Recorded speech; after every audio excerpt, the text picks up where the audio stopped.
Mr. Shazil Muhammad to the podium. Assalamu alaikum, respected teachers and my dear friends. Today I am very happy to join with you because we are celebrating the birthday of our beloved Prophet Muhammad sallallahu alaihi wasallam.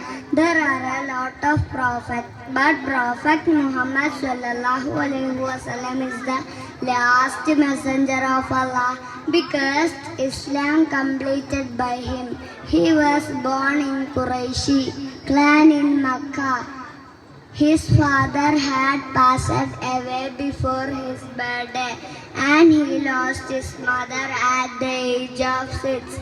People in Makkah call Al-Amin, which means trustworthy. Allah selected him last messenger.